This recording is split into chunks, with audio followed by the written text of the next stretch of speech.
Predict, pick, and prevail in your fantasy football leagues with Nick Giacobbe and Nick Cap. From breakouts to busts, superstars to sleepers, these are the guys that will help you achieve fantasy glory. This is the PrimeTime Fantasy Podcast. Welcome everybody to Season 2, Episode 21 of the PrimeTime Fantasy Podcast, where we give you our predictions, our picks, with the hopes that we hope you prevail for Week 2 and the rest of the 2022 fantasy football season. I'm your host, Nick Giacobbe. Joining me is Nick Cap. Nick, it's a Friday. That means we got a load of predictions for you, a lot of picks. We're going to try to help you out today. We're going to try to set you up with your best lineup possible for Week 2. Yes, absolutely. Me and Nick put a lot of work into this one, got a lot of notes, got a lot of facts based off Week 1 last season, defenses they're going up against. We got it. We got all the news, and you're going to want to listen to every single one, especially if you have one on your team. Our Friday shows are going to consist of a news segment, a news and injury segment to give you the latest injury news heading into the upcoming week. Then we're going to do our all boom and all bust teams, basically players we think are going to boom or bust on the week. And we're going to end the show with a rapid fire flex on them segment, we like to call it. Basically, we give you two players that will probably start in a flex spot on your team, one from each game. And we're going to tell you which one we would rather play. So we're going to try to give you all the options and players possible. Obviously, we can't look at all of your lineups, but if you do text us questions, if you send us questions on the live show on Sunday, we can answer those questions directly, but we're going to try to give you the greatest outlook possible on the most players possible to help you prepare for your Week 2 matchups. And we'll do this every single week to help you prepare for your weekend matchups. If this is your first time listening to us, thank you so much. We do the show Monday, Tuesday, Thursday, Friday. The audio versions can be found on Apple Podcasts, Spotify, Anchor, Google Podcasts. Basically, anywhere you find a podcast, you'll find us, the PrimeTime Fantasy Podcast. If you're on iTunes, please give us a 5-star rating and a review. It really does help if you take those 30 seconds to do that. If you'd rather watch the show, please do that. Go to our YouTube channel, PrimeTime Fantasy Podcast. On each video, including this one, smash that like button, hit that subscribe button on the top, drop a comment. We'd appreciate all of that. We do a fifth show every week. It's our live show, and it's going to be the next time you hear from us. It's live every Sunday, including this Sunday, 8:30 a.m. Eastern Time on our YouTube, Facebook, and Twitter. You do the show 8:30 to 9:30, about an hour. We answer all of your fantasy football questions. When we don't have questions, we're breaking down each game, giving one player that we think is going to be an MVP, one player that we think is going to be a bust, and one player that we think can be a sleeper from every single game coming up on that Sunday. And we'll do the Monday night ones as well if we have the time. But make sure you join us Sunday. We got a lot of questions last week. We helped out a lot of you guys. Hopefully we could do that again. On our Facebook page is PrimeTime Fantasy Podcast. The YouTube is PrimeTime Fantasy Podcast. The Twitter is PrimeTimeFFPod. So those are the three ways you can watch that live show. Instagram and TikTok are also PrimeTimeFFPod. So make sure you connect with us on social media this week and the rest of the NFL season. Let's start off with some injury updates and news. The first one being the Tampa Bay Buccaneers are really, really banged up at the moment. The injuries I've noted in the notes, and I'm going to read off even more of them because I had to screenshot it for this reason. Julio Jones does not practice on Wednesday or Thursday due to a knee injury. That's not good. I don't think he's going to play. He could get a limited session in on Friday. I guess he could end up playing, but as of right now, Thursday night at 6:55 Eastern Time, I don't think Julio plays Sunday.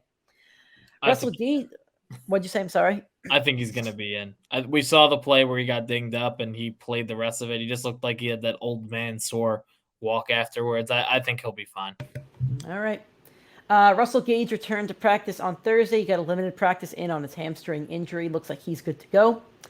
Mike Evans did not practice on Thursday due to a calf injury. He did practice on Wednesday. I think he'll be good to go, but he's a bit of a shaky play against that New Orleans defense. He's not played well against Marshawn Lattimore. Leonard Fournette returned to he did practice Thursday, limited practice with his hamstring. It looks like he'll be good to go, at least for the Bucs. Other Bucs injuries I do want to note: left tackle Donovan Smith did not practice on Wednesday. Right tackle Tristan Wirfs was limited on Wednesday.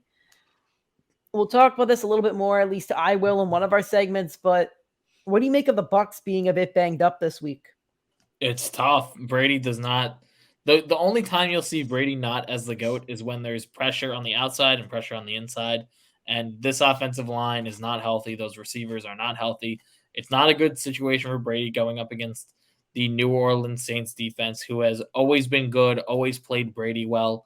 It's definitely a concerning matchup for sure. But as I've been told and as I've, learned the hard way, you don't bet against Tom Brady. Yeah, that's kind of the way that I like to approach Brady. So we'll see. Deandre Smith with his ankle injury did not practice Thursday as well as Wednesday, which is a little bit alarming. However, two different reports here. The first one from Pro Football Network, Aaron Wilson. It said that Swift is expected to play. And then a report from ESPN's, I believe it's Eric Woodward. Swift directly told him he most definitely will play in week 2. I'm not super worried about this. If Swift's on the field, he's in your lineup. That's the end of the story. It doesn't sound like it's a big injury. He's probably being rested. So I'm not super worried about it. George Kittle with his groin did not practice again Thursday. Don't expect him to suit up. He didn't practice Wednesday as well. Don't expect him to suit up this week. Maybe week 3 since he's not on the PUP, but we'll see. Najee Harris with a foot injury is a full participant on Thursday. He should be good to go in a tough matchup against the Patriots. Alvin Kramera, his rib injury, he did not practice on Thursday, at least for the media portion of the practice. I guess there's a portion of each practice that the media is allowed to view. He didn't practice for that one. I'm assuming he's good to go on Sunday, but does seem like he has a little bit of a nagging injury this season. I think he was a little bit banged up on Sunday. Michael Pittman with his quad injury, I think this is a new addition to the injury report. He did practice Wednesday, and he did not practice with the media portion on Thursday. A little bit alarming. See what happens on Friday. He's another one that's a really great matchup to me. If he practices Friday or even doesn't practice, if he suits up Sunday, if he's not inactive, you put him in your lineup. Great matchup against the Jaguars. He should score a ton of fantasy points if he's out there. But it is one to monitor at least. J.K. Dobbins is a full participant on both Thursday and Wednesday. He looks primed to make his season debut against the Miami Dolphins this Sunday. I'd be shocked if he doesn't suit up. Are you starting Dobbins if he suits up? I think you have to because Baltimore loves the rushing game. They love to run the ball. Last week they couldn't because of that, that monstrous Jets defense. But by nature, they're running the ball. Lamar's running the ball. They're handing the ball to Dobbins. It's the nature of who they are. It's their core. It's how they typically win games. Against the Jets, that's not how you need to win games. But, in your matchups on your week-to-week basis, Harbaugh's going to run the ball. So I think you do need to play Dobbins unless if you have a good pivot in this matchup. And lastly, T. Higgins cleared concussion protocol on Wednesday. We spoke about that on Thursday's show. However, he didn't practice Thursday for personal reasons. I think he's good to go on Sunday for me. Great matchup against the Cowboys. If he's playing, he's in your lineup. That's kind of how I view Higgins. So let's go to our all boom teams for week 2. We're going to give you a quarterback, 2 running backs, 2 receivers, 2 flexes, and a tight end. And this is how the all boom team works. It's somebody that we think is going to boom this week. It could be a superstar. We try to avoid superstars, but it could be a superstar. Could be a guy in a flex spot. Could be a guy that's maybe on waivers. Basically players that we think have a great matchup and could boom for your fantasy team. So, Nick, who is your all-boom quarterback? I already know it because he was going to be my all-boom quarterback. All right. He was not, like you said, he's not always the MVP. He's not always the guy that you take at the top. And this guy for fantasy and for football was not the MVP last week, but he was last season. It's Aaron Rodgers in prime time playing his team. You'd think he has a share of them. He pretty much said it. It's the Chicago Bears. Last year, on the 5th to last week of the season, he threw for 341 yards and 4 touchdowns against them.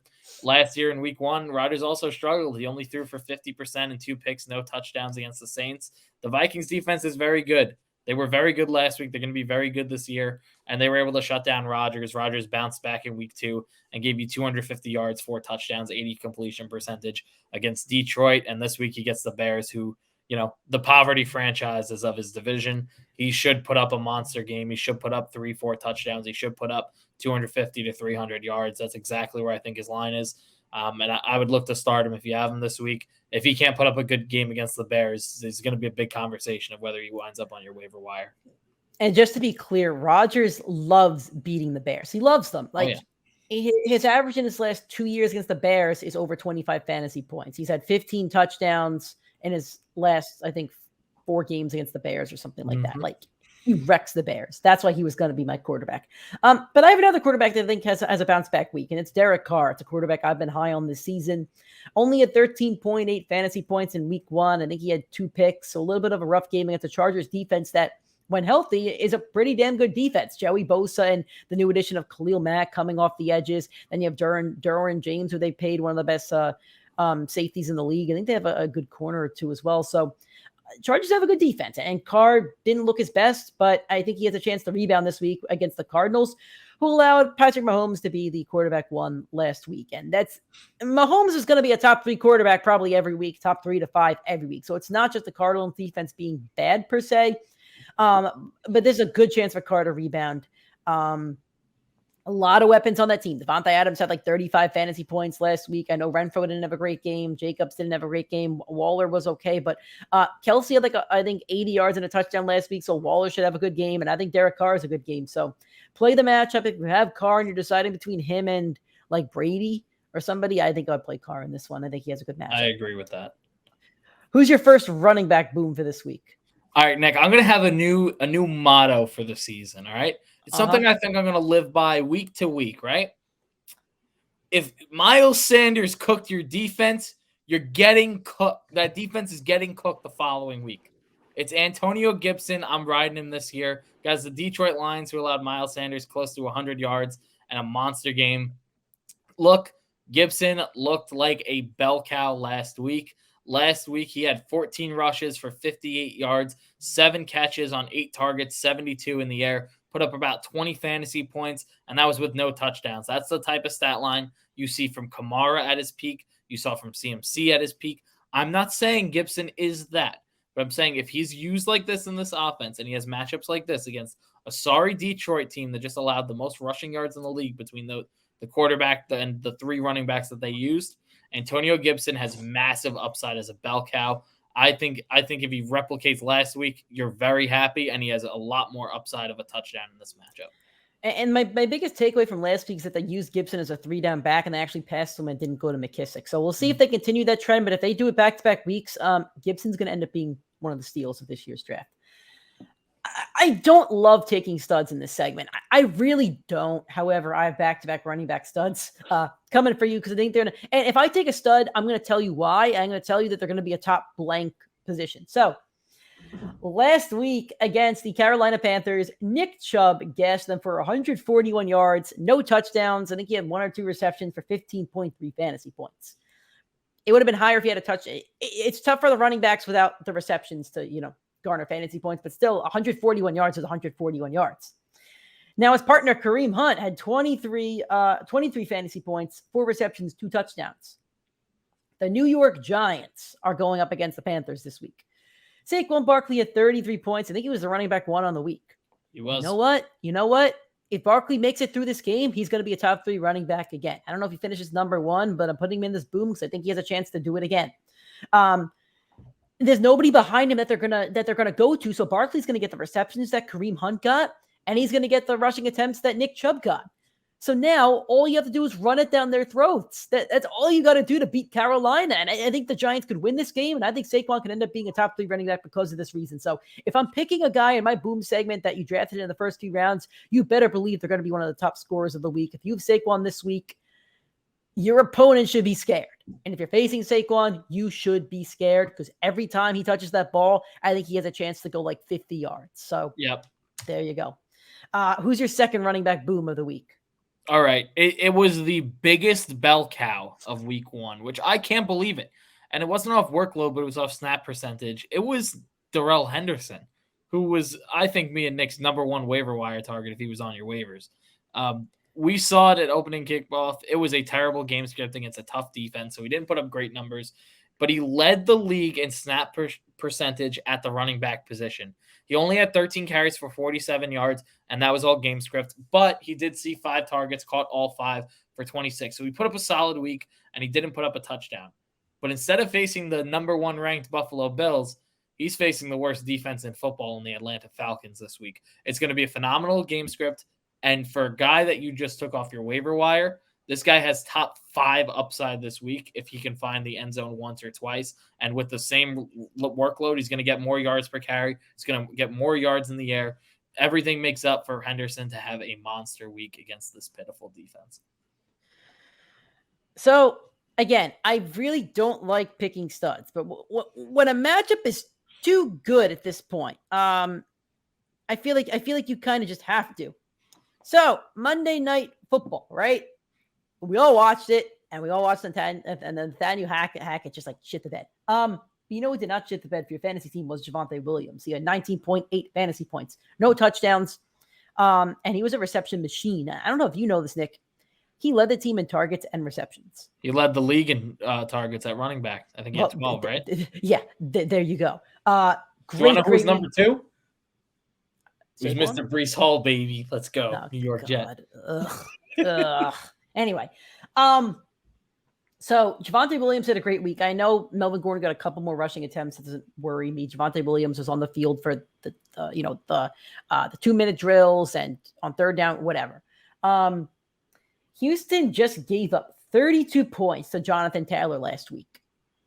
32 points, 160 yards, and 4 receptions. But 160 yards, that's ridiculous.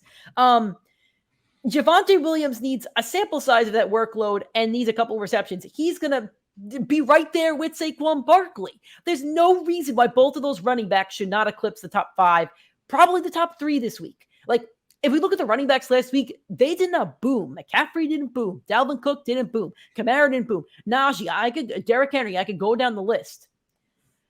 There's no reason to me why Javonte Williams and Saquon Barkley, if they play the entire game healthily, I don't know if that's a word, but I don't know why they can't be 1 and 2 this week. Like, they were in the top 5 last week. So that's why they're both on my boom. If you have them, play them. Obviously, we're playing them. If you're playing against them, be scared. Who is your first wide receiver boom? All right. You know I had to ride it. I'm riding it. I'm riding Broncos country. I'm riding that Texans matchup. I'm going with my guy from last week for the season. The guy I think is going to finish at the top of the leaderboard at the wide receiver position. It's Cortland Sutton. Whether you want to look at his numbers or not from last week, and his numbers were very good, his talent out there was very clear. He was clearly the wide receiver 1 there. Pete Carroll knew it. Pete Carroll shadowed him like a hawk all game, and he still saw 4 catches for 72 yards. No, it's not a great stat line, but when you look at how deep those passes were and how Russell Wilson could not buy time and had to keep checking down to running backs, Cortland Sutton is going to go off against this Houston Texans team. Last week I said one of those receivers, I said it would be Sutton, would catch a 60-yard bomb touchdown, and it was Jerry Jeudy. But without that 60-yard touchdown, Jerry Jeudy had the same exact usage as Sutton. 7 targets, 4 catches. Without it, 3 catches on 6 targets and only 34 yards. Sutton had double the amount of yards. I know I'm excluding the biggest play of the game, but the point is, on a per-snap basis, Sutton's going further down the field, catching bigger balls, going for the big play. Sutton will keep being used like that. He's going to have a monster year, and that was in a matchup where they played awful. Poor discipline. It couldn't have went worse for the Broncos in this game, and it's going to be better. Cortland Sutton will go off not only this week against a very favorable Texans matchup where Michael Pittman just cooked them, but for the rest of the year. I do need to play devil's advocate. Cortland Sutton's longest reception was 30 yards. So if you knocked out both of their largest plays, they have identical stat lines. I like your take on Sutton. However, I don't know how clear the wide receiver 1 is yet. I think we're going to need to wait until week 4 or 5, but take away the 2 big plays from both of them. They're looking at each about like 30, 40 yards, 3 receptions on 6 targets, basically even. I fear this situation could end up being who has the hot hand each week. And instead of a DK and Lockett situation, I fear it could be riding the hot hand. And they both could give you good weeks, but I don't know how certain we are that one becomes an alpha dog, but we'll see about that. I would play both of them this week. They both should have good games against the Texans, same with Javonte Williams, but I just don't. If you told me I'm giving you $100, I want you to bet on one of these guys to have a better game against the Texans, like I'd flip a coin. I don't have a good answer. My first wide receiver, and I promise you guys, I don't have any super duper booms at this point. Allen Robinson, who had a whopping 2.2 points last week. The Rams have to rebound. They have to. The Falcons are not a good football team. I know they competed last week against the Saints. Divisional matchup to me doesn't count. The Falcons are not a good football team. The Rams should obliterate them. If the Rams are really going to be a contender this year, like they should obliterate them. Their defense should suffocate them. Aaron Donald should have like 5 sacks. Marcus Mariota should not have a good game. But Allen Robinson should have a good game because last week, Michael Thomas and Jarvis Landry each had over 18 fantasy points. Landry had I think 100, I think it was 7 receptions for 100 yards or something like that. My stats could be off. And Michael Thomas had 2 touchdowns on 60 yards. There's no reason why both receivers, Cooper Kupp and Allen Robinson, should not have top 15 fantasy weeks. He played 95% of the snaps last week. He looked open from what I could see when I was watching on the television.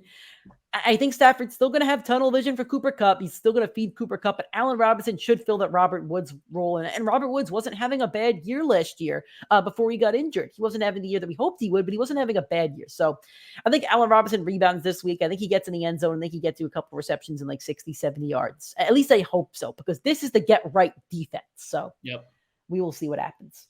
Who is your second wide receiver, Boom? All right, so I'm going to word it like this because I stole him from Nick. Both of us said this guy would pick up where he left off. Both of us are confident that he booms this week. And I had him on a bus. I do want to mention, I did have him on a bus last week. And I said I didn't say bench him. And when we make these bus teams, it doesn't mean bench unless we straight up tell you bench. You don't bench this guy. I just thought he was going to bust this week, and that was one take I was wrong on. I got some stuff right last week. I was wrong last week. So this past week, 12 targets, 8 catches, 64 yards, and a touchdown. With no touchdown, that's 15 fantasy points right there. It's Amon-Ra St. Brown, who we should all know at this point is going to have a sophomore boom year, and this will probably be the last time you could find him this deep in your league. His game script all year is going to be great. They will always be playing from behind, unless it's the Chicago Bears or a New York Jets type team. But that's even then you're in a shootout. They're not exactly. I love ragging on your Jets. I do for the fun of it sometimes. Yeah. But they'll keep that game competitive when they play the Jets this year. Absolutely. And this week he's going up against Washington. What did Washington allow to the wide receiver one there? 12 targets, 6 catches, 117 yards. So you're telling me Amon-Ra St. Brown, all he needs to do is be a little better than Christian Kirk, and he's putting up 18 fantasy points. And if he finds the end zone, he's putting up 24 to 26. He's a great play this week. I want to pad your stats a little bit because I forgot that I had to take Amon-Ra out, and I did notes for Amon-Ra. Zay Jones, I think it was Zay Jones, also had 12 fantasy points last week. So 2 Jacksonville receivers went over double digits when Trevor looked horrible. He did not look good. So play Amon-Ra this week. Another guy that we said to play last week, and I'm doubling down on it, Gabriel Davis. He's a me guy. Go watch the Primetime Fantasy podcast from last year. Watch replay. He's a me guy. I was all in on Gabriel Davis from the beginning. I just said he should be playing over Cole Beasley and Emmanuel Sanders. Get them out of there. And now that he's there, last week he had a touchdown. He had 18 fantasy points. Even without the touchdown, he has 12 fantasy points. Solid day. This week, he goes up against a Titans defense that gave up the 3rd most fantasy points to wide receivers in 2021. 2 Giants last week had over 10 fantasy points. In week 1, obviously, Saquon had over 33. Not a running back, but he does catch balls. Gabriel Davis and Stephon Diggs should have monster games. They don't run the ball either. They may get in the end zone and maybe, but they don't even run the ball. So it's it's all Josh Allen and these 2 wide receivers. If you drafted Gabriel Davis in round 6 or 7, he's going to have a great year. It's the reality of it. And I wish I had more stock in him. I have 0. I was so all in on him last year and I have 0 stock in him. Play Gabriel Davis this week. He'll have a good week. What about your first flex? All right. So number 1, he's a guy we talked about in the injury report that I had to back a little bit. And I have to back it because I said last week or earlier this week, Saquon Barkley proved me wrong. I got to say another player that proved me wrong. It was Julio Jones. Julio Jones looked like he was back in his prime. He looked like he added another layer of his speed element with those end arounds. He looked like a very good receiver, and all of his usage came when Chris Godwin was out of the game. Godwin right now, they didn't make a formal decision on him. Godwin's not playing. They didn't give him a timetable, but the expectation is he's going to be out 2 or 3 weeks. So you're telling me Julio Jones, who looks just as good as he did, maybe not in his prime, but he looks way better than he did in Tennessee. He looks like, 70% of Julio Jones. 70% of Julio Jones was a 4th or 5th round fantasy football pick. You're telling me I get that guy with the GOAT and Tom Brady and you're telling me I had a chance to take him in the 15th round, I messed up on that. I'm plugging him in this week. Last week, 3 catches on 5 targets, all came in the second half when Godwin was gone, and he had a very nice 69 yards. I love Julio play this week. I know that there's the injury concern, and if he is out, I think he's going to play. If he is out, I think Russell Gage, one of those two, is going to have to play. There's no way they can afford not to play either. You can plug Russell Gage right into that role. I don't like flexing running backs, but for the sake of this segment, I have 2 running back flex positions because I like their matchups. I'm going to start with Kareem Hunt, who's going up against Nick's New York Jets. Nick is so excited to see the dog pound this week. He loves the Browns. Last week, Kareem Hunt had 23 points. I know he had the 2 touchdowns that definitely helped. However, he was second in team for targets and third for receptions. That's pretty good. Jets gave up the most points to running backs in 2021. I don't think they improved their defense enough to really get out of the top 5 this year. They'll probably give up a lot more points to running backs as the years go on. I don't know about that. Stop it now. Stop it. You just lost by like 25. Stop. We'll be fine against the running backs. We'll see. We're a sneaky good defense. Sneaky good. Okay, we'll see. We'll see when Nick Chubb shoves his chub down your defense. That's a great line. Thank God it's in the PG show sometimes. I think this is going to be an Aaron Jones, AJ Dillon kind of situation in Cleveland. The backs are so talented, both of them. They're both going to get theirs. I think Nick Chubb and Kareem Hunt both have really good games. However, I'm going with the guy that's going in your flex spot or your running back 2 slot. I don't see a reason why Kareem Hunt doesn't get a couple receptions here, especially if and I don't think the Browns blow out the Jets. I think this will be competitive. I would love to take the Browns in Survivor. I'm not, because I think the Jets can compete with them. Yeah, baby. But with that said, I think Kareem Hunt has a good game. I think he catches a couple balls. I think he get in the end zone again. I think he's a really solid flex play this week. And I think every week, I think he's a guy that you have to look more for your flex spots. I think if you drafted him in rounds 8 or 9, I think you got a good pick in Kareem Hunt, the same as if you got AJ Dillon. Your second flex play. All right. You talked about one side of that matchup. There's no way I'm avoiding the other side. No, not again. Michael Carter, the guy I was high on last year. year. That one's not as bad as I thought it could be. The guy I was high on last year, and I should have remained high on this year. It's Michael Carter. He's the heartbeat of that New York Jets offense, just like LaFleur said.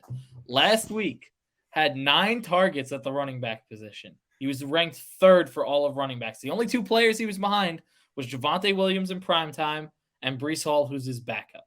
On top of that, he had 10 carries for 60 yards, averaged 6 yards per carry. That's phenomenal against a tough Ravens defense.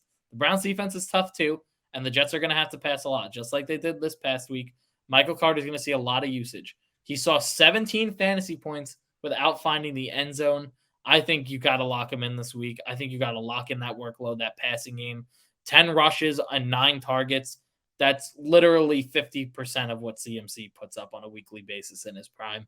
And anyone would play 50% of CMC in a flex spot. My second flex is going against my team. I love searching the waiver wire. And when you get a waiver wire player, you should play them. Like I'm playing Joshua, and we're recording on Thursday night. I am playing Joshua Palmer in both leagues that I picked him up in. If you had the first waiver and got Jeff Wilson, you should play him this week. Seattle gave up the 3rd most fantasy points to running backs last year. And guess what? Their defense got worse. They lost their all-pro great linebacker, arguably the greatest linebacker in the last 10 years, Bobby Wagner. And they just lost their all-pro safety for the year. The Seattle defense got worse. There's no reason why Jeff Wilson shouldn't have a really good workload from both a running and catching standpoint. Javonte Williams had 19 points last week, and Melvin Gordon had 7. So if Jeff Wilson could even get in the middle of there at like 14, that's a really good flex play for a guy you just picked off the waiver wire.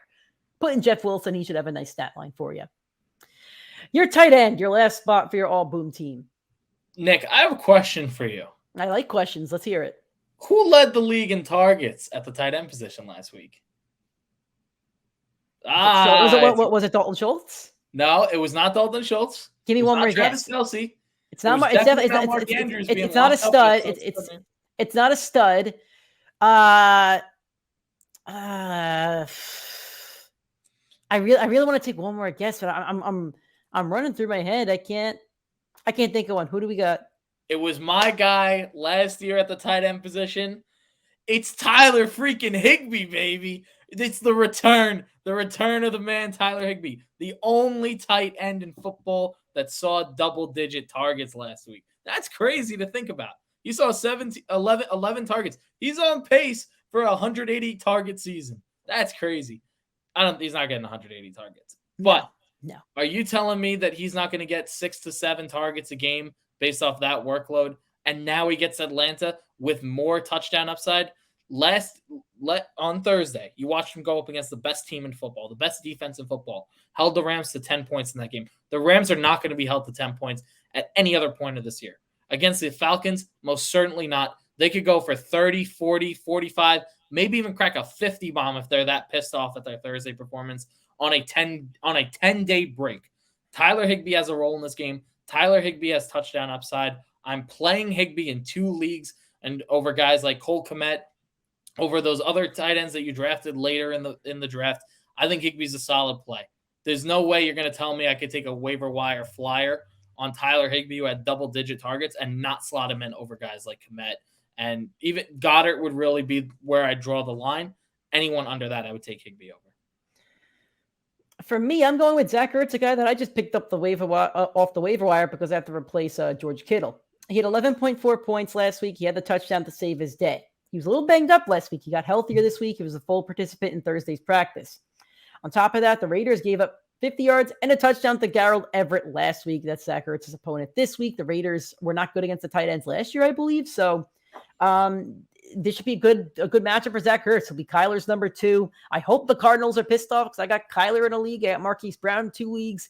Hopefully this will be a nice offensive explosion for them. And if it is, I think Zach Ertz can find the end zone again. I think he can get you 50 yards, couple receptions. I think he can get you double-digit fantasy points. Let's go to our all-bust teams. And the way that I describe my team, and Nick may agree, he may not agree, but for a bust for me is, doesn't mean they'll have the worst game in the world. Doesn't mean you should bench them. However, temper expectations if it's a star. If I say McCaffrey is going to be a bust, I'm going to back it up with my opinion. Doesn't mean to sit McCaffrey. It just means if he has a bad day, don't be so upset about it. So, who's going to be your all-bust quarterback? Nick persecuted me for saying that this guy was going to be a bust on the year. He said, this guy didn't drink that much. He can't have that big of a hangover. The hangover is real, baby. And he was a top 10 fantasy quarterback last week. He had 10 turnovers and 53 passing attempts. It's not going to happen again, especially not against Dallas. Dallas, who forced the most turnovers in the league last year. Listen, Joe Burrow is a great football player, but that was a pitiful performance. It wasn't great. From a fantasy perspective, he rebounded. So did Kyler Murray. He had 20 points for fantasy. 20 points. That's all right for a quarterback. It's not a boom. He's going to bust. The game script is going to be Bengals up big early, run the ball with Joe Mixon. That's the game script for this game. Like I just said, Cowboys forced a lot of turnovers last year. Trayvon Diggs forced a lot of turnovers. On top of that, the Bengals offensive line that improved so much, 7 sacks last week after TJ Watt went after a quarter. And now he's got Micah Parsons on the other side of that line. I'm just saying Joe Burrow had more points than Russell Wilson last week. Okay, Russell Wilson was awful. Okay, I'm just saying. I don't think Joe Burrow was drafted matchup. in your league above Russell Wilson. They were probably a round or 2 apart. It depends on the league. It definitely depends on the league. Here's the quarterbacks that I would honestly pivot to. I have them written right here because I thought about it. Like, who would I play Burrow over in their matchup? And these are all guys that were taken right after Burrow. I would take Aaron Rodgers against Chicago. I'd take Matt Stafford going up against the Falcons. I'd take Derek Carr, who was your boom quarterback this week, even though I made you pivot off Rodgers. And I would take Kirk Cousins, who just had a monster week. I agree with you. I do agree with you on this take. I don't agree with you that Burrow has a hangover, but I do agree that he does not have a great matchup this week compared to some of these other guys. He does not have a favorable matchup. You know, somebody who also does not have a favorable matchup, and I hate saying this. I hate it. Tom Brady. Last week, he only scored 10.3 points against that Dallas offense. Dallas defense, I should say. The Bucs have a lot of injuries. They lost their center for the year. One of their tackles or guards, I forget which one, went to the Bengals in the offseason. Now you have the left tackle who's not practicing, the right tackle who is limited in practice. Now you have receivers that aren't practicing. Godwin, who's basically a safety blanket. That's the receiver you probably trust the most, isn't playing. I love Tom Brady as a player. He's the biggest winner ever. He's a winner, and he's on 2 of my fantasy teams. I'm not starting him on both of my fantasy teams. He hasn't played well against the Saints. That first year that he came to the Bucs, he got embarrassed that week 1, and then he got shut out like week 6 or 7. He played better last year, but he doesn't play well against the Saints. It's a tough defense, divisional matchup. I don't think he has a bad game, but I think there's people with better options. I'm playing Kirk Cousins over him in a league because Kirk Cousins is facing that Eagles defense just gave points to Jared Goff. I think there's better options out there. That's all I'm saying. He's probably going to make me eat my words. Doesn't mean don't play Tom Brady. If you drafted him and you have like 2 as your backup, play Tom Brady. But you may have a better option out there. Who's your first running back bust of the week? I almost said boom. We're on busts. All right. I'm going to prompt it, and then I'm going to tell you who it is. Because I said you draft your player off of their production and your prediction of their production, not off their name value. So I'm going to give you the stats they put up, and I'm going to tell you running backs that had better usage than this player did. Last week, he had 9 carries and 4 targets, played the worst game of his career in a favorable matchup. And the 5 running backs, do I have 5 here? I have 6 running backs who had better usage than him. Damian Harris, Ezekiel Elliott, Breece Hall, Josh Jacobs, A.J. Dillon, and Khalil Herbert. All debatably the RB2 on their team in terms of production based off week 1. Is it like Alvin Kamara against the Atlanta Falcons. Tough matchup. Now he's got Tampa Bay. I'm not waving the white flag on him, but ride this name value out and go trade him before Sunday. Because he's got the rib injury too. Like he's a little banged up. Bad at the beginning of last year when Winston was healthy. He's now dealing with injury. The whole hype was Alvin Kamara could be back to where he was if he doesn't see the suspension and that whole situation get sorted.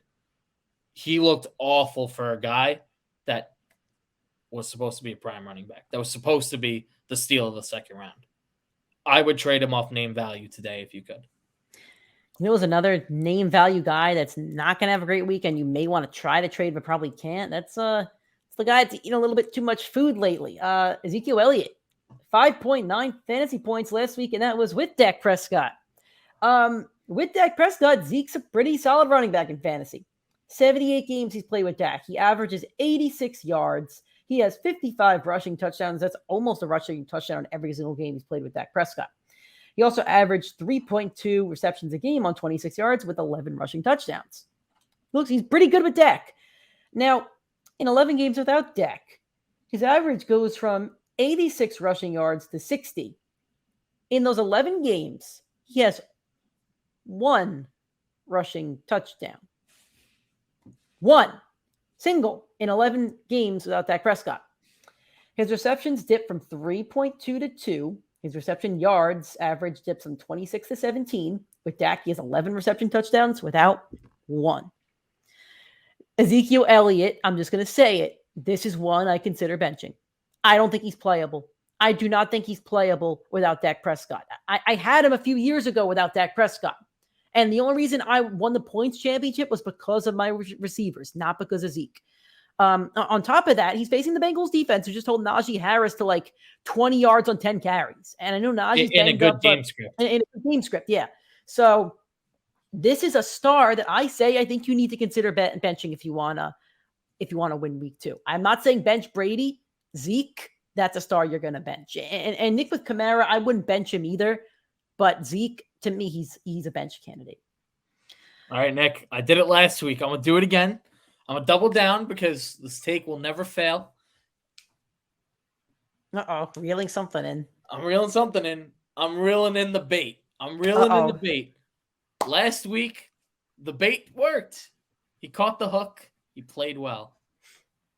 It was his first good game of football and fantasy football in a long time in a very favorable matchup. Do not I know who it is now. I know who it is. Yeah. Miles freaking Sanders. Bench him. He scored his first touchdown since December 27th, 2020. That's a full season of football without a touchdown. That's his first one since.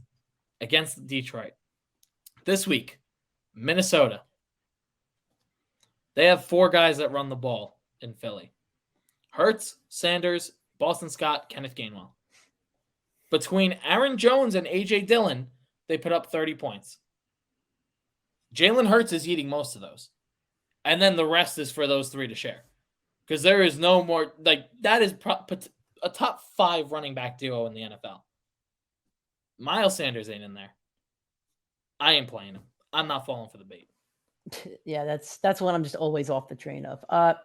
One guy who I'm off of at this point is David Montgomery. He had 8 points last week. I believe he got outsnapped by Khalil Herbert in the second half. He got outtouched by Khalil Herbert in the second half. On less touches, Khalil Herbert had more yards. He had more touchdowns, and he didn't have more receptions, but Khalil Herbert also had a couple more receptions. On top of that, they have a bottom 5 offensive line in the league, maybe bottom 3. On top of that as well, they'll be playing from behind. I think Khalil Herbert's in the game when they're playing from behind. And on top of that, the Packers.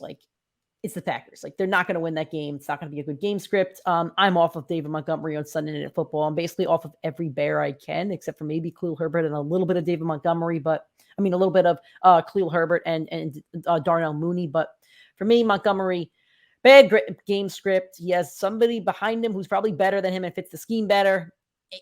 I could see Montgomery being traded by the trade deadline. I think this is a trade deadline candidate for a team that needs a running back. Who's your first wide receiver that you're busting this week? All right. You talked about one Cowboy. I got to talk about another. Oh, boy. CeeDee Lamb. Listen, if I told you CeeDee Lamb had 11 targets last week, you'd be like, wow. I didn't see him. I didn't see those 11 targets. That dude put up a monster game, man. He must have had a great fantasy day. He must have performed. He must have been top 10 on the week. He should have delivered on that ADP. And he got 2 catches with inaccurate Cooper Rush.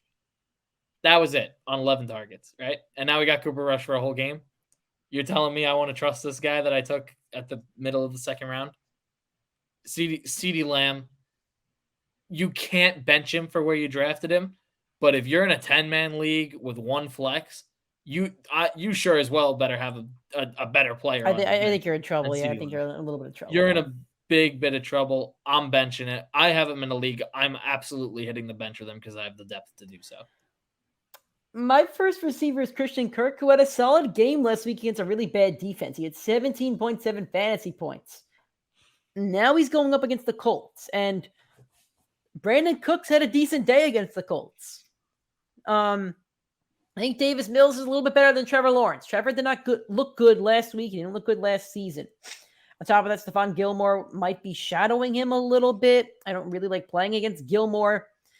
Until I see Christian Kirk put these numbers up every week, I just can't trust him per se. I feel like you have to have a better option. I don't like the matchup.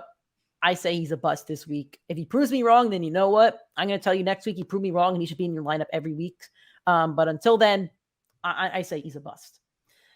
Who's your second wide receiver? All right. I feel bad because I pounded on Burrow preseason and I'm pounding on him again. I pounded on CeeDee Lamb a little bit, pounded on him again. I pounded on Sanders every year of his career, did it again. And I got another guy that I'm pounding on because I said he's going to be the biggest bust at the wide receiver position in football, and he proved me right last week. And his quarterback proved me right.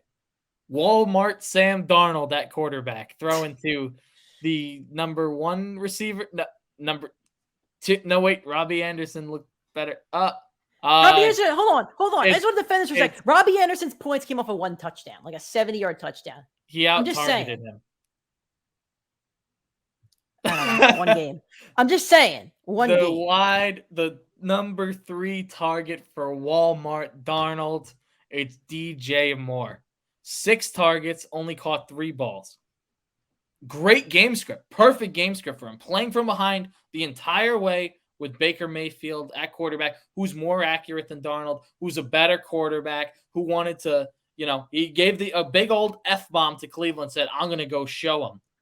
And that was the performance in the most anticipated game, the one where he probably had like the most upside and all the hype and adrenaline behind him. He put up one of the worst games of his NFL career. You cannot tell me that Baker Mayfield is going to be more accurate, deliver more targets.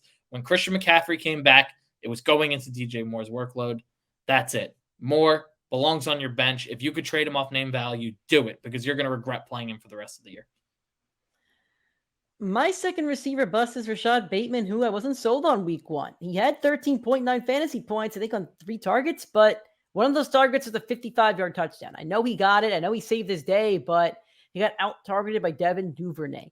Mark Andrews is still there. J.K. Dobbins is coming back. And this week, it looks like Xavier Howard is going to be shadowing Bateman, one of the best corners in the league, got paid on the offseason.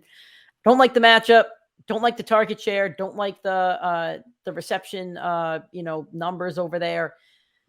I think we need to see another week or two of Bateman, but he could be one of those guys that people really liked going into the season and just doesn't have it. It's very possible. Need to see what happens in the next week or two, but to me, he's not a safe play. I think you have much safer plays out there. If you pick up Joshua Palmer off the waiver wire, I wish I could tell you to play him Thursday, but it'll be over by now. Like, if you picked up Jeff Wilson, I'd play Jeff Wilson over Rashad Bateman. Your first flex that you're going to bust this week.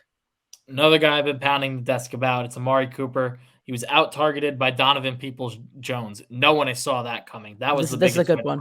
I try not to pick Cooper every week because he's just going to be a bust to me until week 11. That's the reality. But the problem is his projection is still at 10, 11, 12 points. So people are looking at double digits from this guy, and he's not going to be able to deliver. And nope. I'm the Jets fan. I'm the resident Jets fan. They're playing the Jets, and I'm going to just give you a PFF stat on the Jets. DJ Reed and Sauce Gardner were the number 1 wide cornerback duo in the NFL this week. DJ Reed allowed 0 catches, 0 yards. Sauce Gardner allowed 1 catch for 8 yards, and he shadowed Mark Andrews for most of the game. They guarded much better talent than Amari Cooper on that football field. It's not going to be a pretty day for Amari Cooper. You see the projection number, and you probably see him over a guy like Russell Gage, who's probably projected like 8 points. I'm taking Russell Gage all day over Amari Cooper. Like guys like that, where it says 8 and 7, like where you're hesitant because ESPN says don't play him because it's a better matchup, a better play, and don't ride the name value, ride the projection. I'm just going to stick with this game, and this is the last guy that I chose. I really didn't want to beat up on the Jets, but here we go again. Elijah Moore. Last week had 9.9 points, not the worst. But last week, the wide receiver 1, and I don't care about Robbie Anderson's number. The wide receiver 1 on that team is DJ Moore. He only had 8 points. Cleveland gave up the 8th least amount of points to wide receivers last year in fantasy.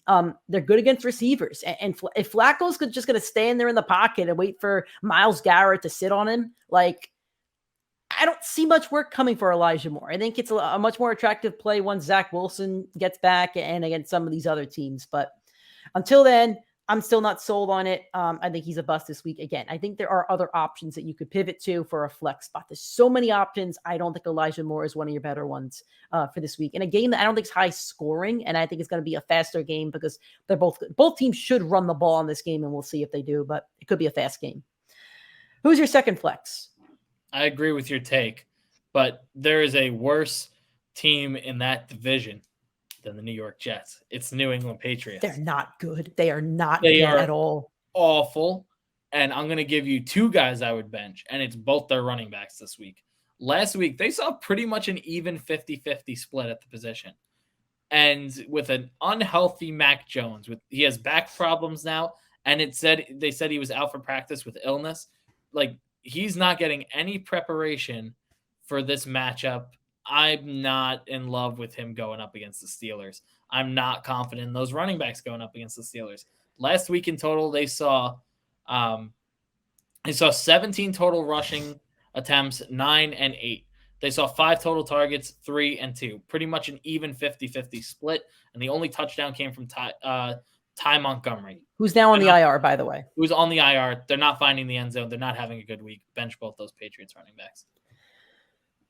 I have as my last flex bust Rashad Penny, who only ended up with 8.7 fantasy points. Geno Smith was the star of the show. I don't think that's going to be an every week thing. However, against San Francisco last year, Rashad Penny only had 35 yards and a reception for 6 fantasy points.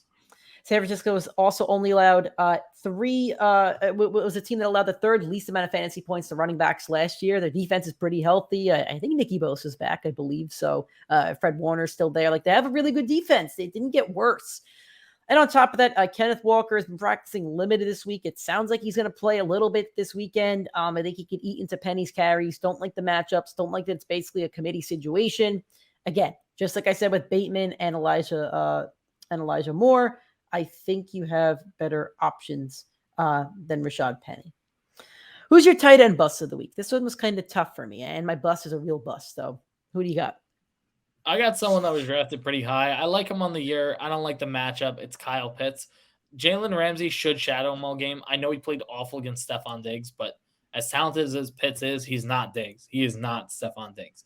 Jalen Ramsey's going to come back better. He's coming off a 10-day break. Pitts saw 7 targets, only caught 2 of them on 19 yards, and you saw Marcus Mariota truly at quarterback in those passes to Pitts. They don't have a good connection yet. Ramsey's going to be there. Ramsey's going to shadow him. Ramsey's going to shut him down. I don't want to play Pitts this year if I have a better pivot. I have Austin Hooper, who was a big sleeper for everybody in the offseason, it seemed like, but he got out-targeted week 1 by Geoff Swam. I don't even know how to pronounce this guy's name. I didn't know he was an NFL player until I looked up Austin Hooper today. On top of that, only scoring 1.6 fantasy points, the Bills allowed the 4th least amount of points to tight ends in 2021. And they looked really good last week. I know Higby got a couple receptions, but they looked really good this week. I wouldn't play any receiver on the Titans. Wouldn't play any tight end. This one's a bust for me, for sure. All right, time for flex on them. This is when we give you 1 player from each team of each game, 2 players, so you could probably start in your flex spot. We're just going to tell you which one is the better flex play. Rapid fire, nice and quick. Jets and Browns, Elijah Moore or Amari Cooper?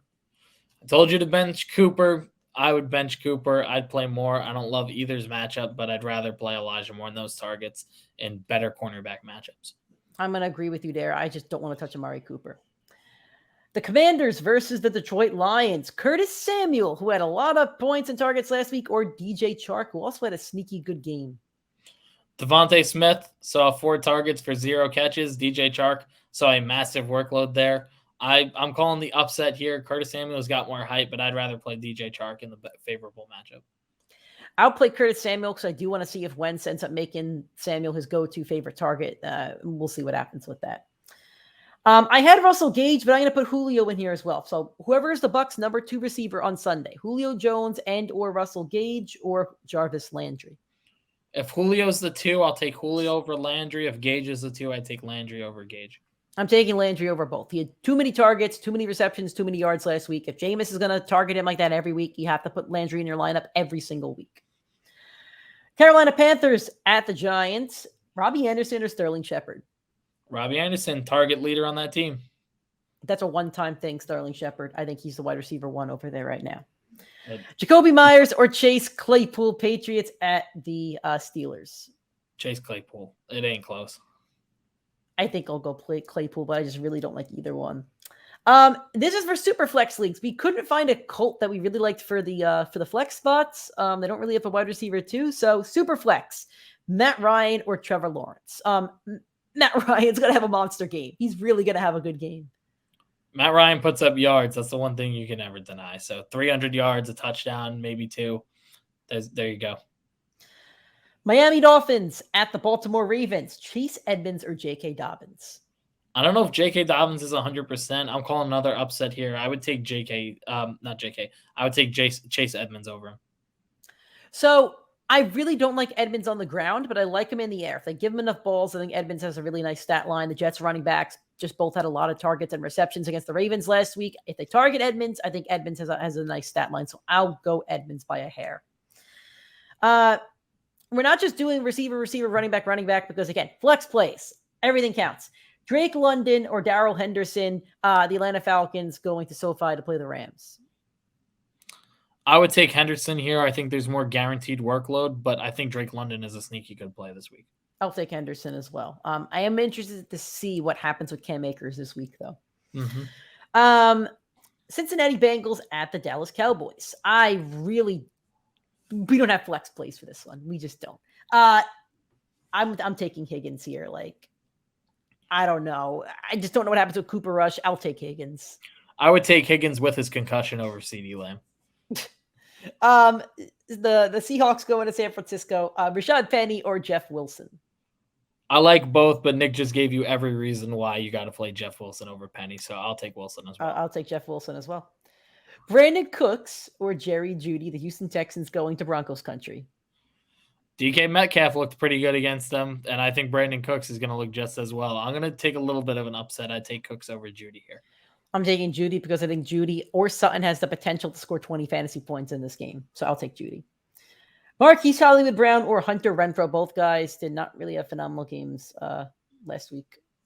I would take Hollywood. I don't like either, but Derek Carr just shoved the ball down Devontae Adams' throat. It came right out of Renfrow's workload, so I would rather play Marquise and hope on the big play touchdown. I'll play Marquise. I think the Cardinals have to get back on track, but so do the Raiders, so they both could have nice games. Darnell Mooney or any Packers receiver on Sunday Night Football?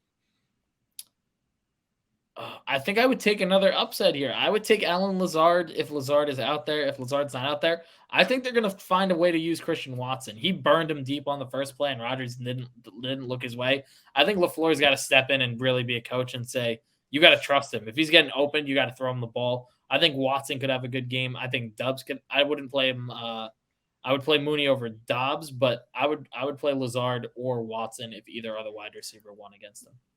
I'll play Mooney over any of those Packers wide receivers because I still don't know what to make of that wide receiver room right now. Monday Night Football. It's Super Monday night. We got 2 matchups on week 2 because we didn't get them on week 1 because the NFL wanted ratings with Russell Wilson going back to Seattle to get his ass handed to him. Robert Woods or Devin Singletary. Both of these plays absolutely stink, but somebody out there is in a 12 or 14 man league and needs to play one of them. I would drop Robert Woods in my leagues. I would play Devin Singletary.